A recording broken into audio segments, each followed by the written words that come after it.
श्री शिवाय नमस्तुभ्यम दोस्तों। सबके ऊपर बाबा की कृपा बनी रहे, भोलेनाथ की कृपा बनी रहे, मेरे महाकाल राजा की कृपा बनी रहे। किसी भी नारी की गोद खाली न रहे, किसी भी पुरुष की जेब खाली न रहे, इतनी कृपा जरूर करना।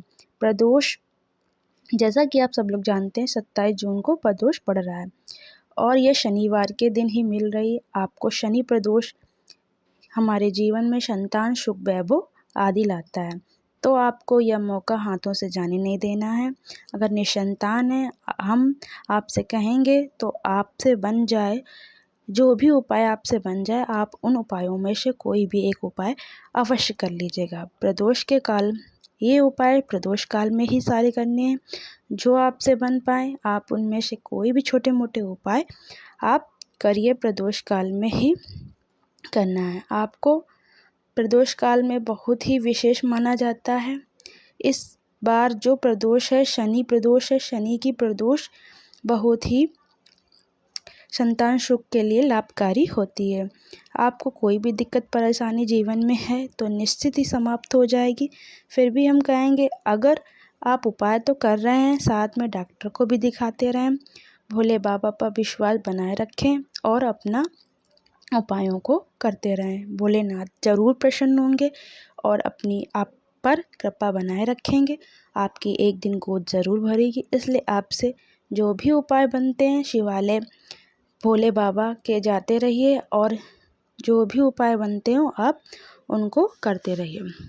तो करना क्या है आपको, सरसों का तेल आपको शनिवार को प्रदोष काल में सरसों के तेल को शिव जी को समर्पित करना है और जब तेल समाप्ति हो जाए तो उस तेल से ही आपको तीनों उंगलियों से त्रिकुंड बना देना है। त्रिकुंड बनाकर आपको जो उंगली से चंदन लगाते हैं उस उंगली को टच करते रहना है। टच करके अपने मन की थोड़ी देर टच करेंगे, अपने मन की कामना को वहीं पे भगवान से बोलते रहेंगे।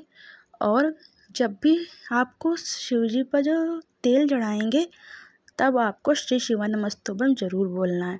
धीरे धीरे श्री शिवाय नमस्तुभ्यम बोलते जाइएगा और तेल चढ़ाते जाइएगा और अपने मन की कामना को भी बोलते रहें और त्रिकुंड बना दें जब तेल समाप्ति हो जाए। और तेल से ही त्रिकुंड बनाना है। बाद में जिस उंगली से चंदन आप अवश्य लगाते हैं किसी भी, तो आपको उसी उंगली को टच करके अपने मन की कामना को वहीं पे बोल देना है। ऐसा अगर आप कर लेती हैं तो निश्चित ही आपकी मनोकामना पूर्ण होगी। बहुत ही दिनों से आपने प्रयास कर लिया है तो इस शनिवार को आपको सरसों के तेल को भगवान शिव को अवश्य समर्पित करें। भोलेनाथ आपकी मनोकामना को अवश्य पूर्ण करेंगे। इन उपायों को में से आपको जो भी उपाय अगर आपको सही लगे आप इन उपायों में से कोई भी उपाय कर सकते हैं। तो ये उपाय अगर आपको समझ में ना आया हो तो कुछ भी आपको पूछना हो तो नीचे आप कमेंट में करके पूछ सकते हैं। दूसरा उपाय आपको क्या करना है, आप शिवालय जाते हैं तो शाम को प्रदोष काल में ये भी उपाय करना है।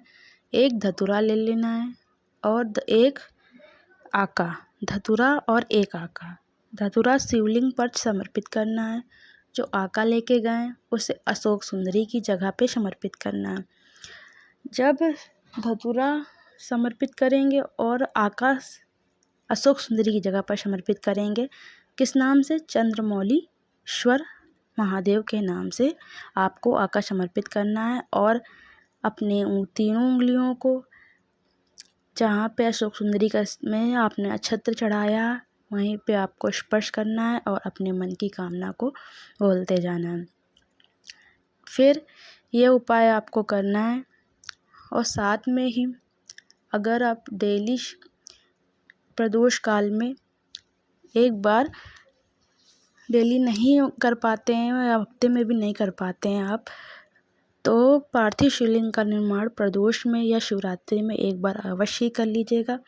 तो प्रदोष काल में आपको एक उपाय यह भी करना है कि मिट्टी ले लेनी है, मिट्टी से पार्थिव शिवलिंग का निर्माण कर लेना है। पार्थिव शिवलिंग का आपको निर्माण कैसे करना होता है, पहले से ही मिट्टी रख लेनी होती है और उसे छींटे आदि डाल के, अगर नहीं रख पाते आप किसी भी गमले की मिट्टी ले आइए और एक बेलपत्र या आका रख के पार्थिव शिवलिंग का या कुछ भी मिल जाए तो आप कुछ रख के ही उसमें पार्थिव शिवलिंग का निर्माण करना। मिट्टी में दूध या घी आदि मिला लेना, पार्थिव शिवलिंग का निर्माण हो जाएगा। और जो भी आपके पास सामग्री है आप शिव जी को समर्पित करिए। दूध आदि में जो भी मिष्ठान है आप उनको समर्पित करिए, बेलपत्र पुष्प आदि शिव को समर्पित करिए। और वहीं जो पार्थिव लिंग शिव की अच्छे से पूजा करिए, मन से कामना करिए और अपनी झोली पसारिए, भगवान से अपने मन की बात कहिए। और जब पार्थिव शिवलिंग की पूजा हो जाए थोड़ी देर उसको रखा रहिए और 1 घंटा या 20 मिनट बाद उस पार्थिव शिवलिंग को किसी जल से भरे पात्र में आप उसको डाल लें। और थोड़ी जब मिट्टी पूरी गल जाए तो उस मिट्टी को किसी गमले में ही प्रवाहित कर दें, गमले में डाल दें। तो फिर यह पार्थिव शिवलिंग इस तरह आप पूजा कर सकते हैं। और साथ में एक उपाय और भी कर सकते हैं। आप नहीं पार्थिव शिवलिंग निर्माण कर पाते हैं तो शाम को प्रदोष काल में पति पत्नी को 2 बाती वाला दीपक घी का या घी का नहीं मिल पाता है तो कोई भी तिल के तेल का भी आप दीपक जला सकते हैं। तो चले जाइए शिवालय और घी के दीपक को, जो शिवालय की चौखट होती है वहाँ पर आपको दोनों पति पत्नी को जाना है, घी के दीपक को जलाना है और अपने मन की कामना भगवान से वहीं पर चौखट पे बैठकर करनी है और वहीं पे झोली पसारनी है। बाबा से अपने मन की आरजू करिए। प्रदोष काल में आप 2 बाती वाला उपाय अवश्य करिएगा। आपकी निश्चित ही संतान होके ही रहेगी, चाहे जितना भी आप परेशान हों। आप इन उपायों को करेंगे, छोटे छोटे उपायों को, निश्चित ही आपके घर में संतान सुख हो के ही रहेगी। जैसा कि आप लोगों को कोई भी जानकारी में समझ में ना आई हो तो आप कमेंट में आप पूछ सकते हैं। और वीडियो अच्छी लगी हो तो उस चैनल को सब्सक्राइब जरूर करिएगा। कमेंट में हर हर महादेव जरूर लिखें। श्री शिवाय नमस्तुभ्यम दोस्तों, हर हर महादेव।